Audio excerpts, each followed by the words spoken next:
क्या आपने कभी सोचा है कि अगर खुदा किसी को सब कुछ दे दे तो इंसान सबसे पहले क्या भूलता है? एक दिन अचानक शाहबाज कलंदर की नजर एक ऐसे आदमी पर पड़ी जो अंधा था और फूट फूट कर रो रहा था। वह आसमान की तरफ चेहरा उठाकर कह रहा था, काश मेरी भी आंखें होतीं, मैं भी खुदा की बनाई इस खूबसूरत दुनिया को देख पाता। कलंदर ठहर गए, उसके पास आए और चुपचाप आसमान की तरफ हाथ उठाकर दुआ की।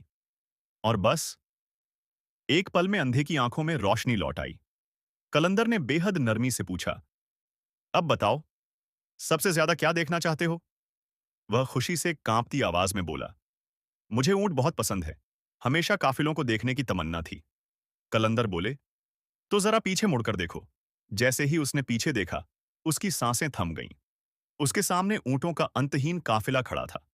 कलंदर बोले, ये सब तुम्हारे हैं, खुदा की तरफ से तुम्हारे लिए। यह कहकर शाहबाज कलंदर आगे बढ़ गए। वक्त गुजरा। वह आदमी अमीर हो गया, लेकिन दौलत के साथ उसके लहजे में घमंड आ गया।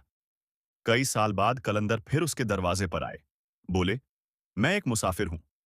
खुदा के नाम पर मुझे एक ऊंट दे दो।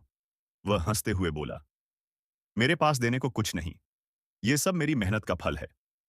कलंदर ने शांति से पूछा, लेकिन तुम तो अंधे थे ना?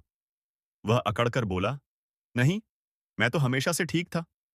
कलंदर मुस्कुराए और बोले, यही इंसान की फितरत है।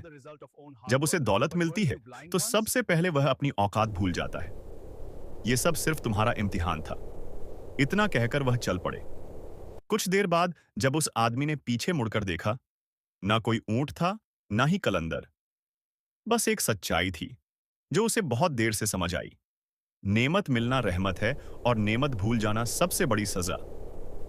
Urdu font MBTI।